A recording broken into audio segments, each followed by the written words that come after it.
and at this particular junction, is a return to the knee-jerk reaction of this Council whenever Israel defends itself. Some members demanding this special session are themselves no paragons of human rights. Yet their Pavlovian instinct demands they react against Israel in order to divert attention from their own human rights violations. So we are back at our ritual of naming and shaming Israel. With 2,000 rockets raining on Tel Aviv, Jerusalem, Beersheba, and other Israeli towns and villages from above, and murderous terrorist squads tunneling into our villages from below, what can life-seeking Israelis do but go out and defend themselves? Mr. President, Hamas began firing rockets on our towns and villages immediately after it had abducted and killed 3 Israeli teenagers. In the weeks that followed, Israel restrained itself, but after 300 rockets a day were indiscriminately fired at Israeli civilians, Israel had no choice but to respond. Israel's government would not be doing its duty to protect its citizens had it not done so. Every country has the duty to defend itself, and this principle is enshrined in international law. Any other country in the world would have done the same. Hamas is committing war crimes when it fires rockets and missiles indiscriminately at Israeli towns and villages. Hamas is protecting its launching site with the civilian residents of Gaza, another war crime. Hamas has built tunnels from Gaza into Israel, using them to try to attack villages like Kerem Shalom and Sufa, another war crimes. In 10 days, Hamas fired 2,000 rockets. That's 2,000 war crimes. Hamas has cynically concealed munitions in UNRWA schools, as UNRWA itself admitted again yesterday, a war crime.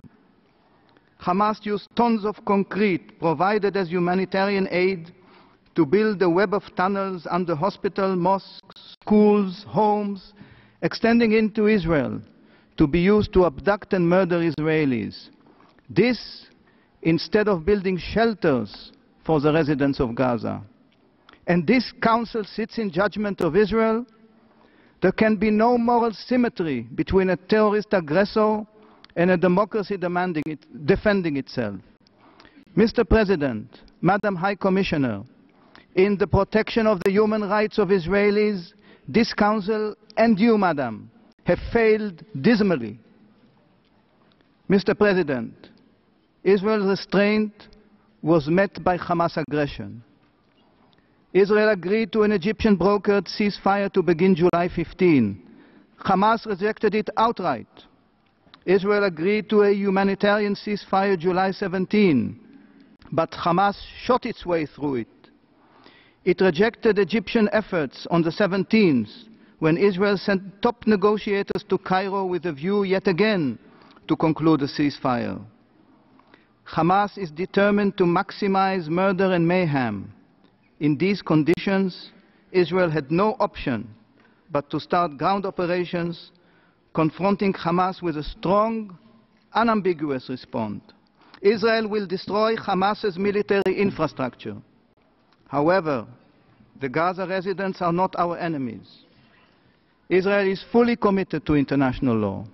Israeli commanders and soldiers are guided by international law in their actions.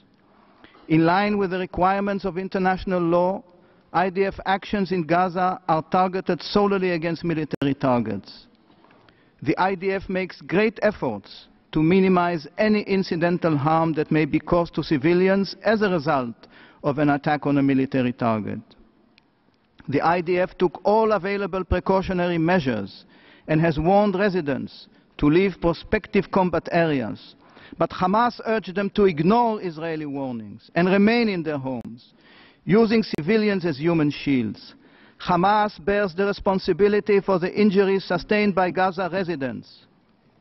Israel deeply regrets any civilian losses caused by its operation and has already started investigating itself.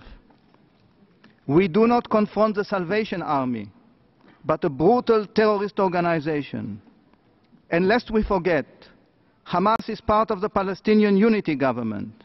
Mr. Abbas should dissolve this government and choose peace. Mr. President, this Council has lost its bearing.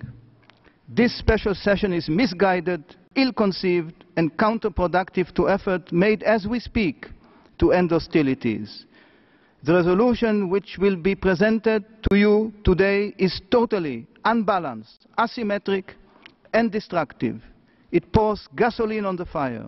It rewards the terrorist aggressors and punishes the side which acts in order to protect its citizens. This Council should stop looking for the coin under the street lamp. It can regain its moral authority by unequivocally condemning Hamas. It cannot be supportive of an organization that is no different than Al-Qaeda, ISIS, Boko Haram, Hezbollah, and other extreme radical Islamist organizations that negate the very essence of human rights as we know them and threaten democracy, the rule of law, security, and stability of a country, an entire region, and the whole world. What this Council can do is reject outright and vote no on the absolutely one-sided resolution which will be presented to you. What this Council cannot do is stop Israel from exercising its right to self-defense. Thank you, Mr. President.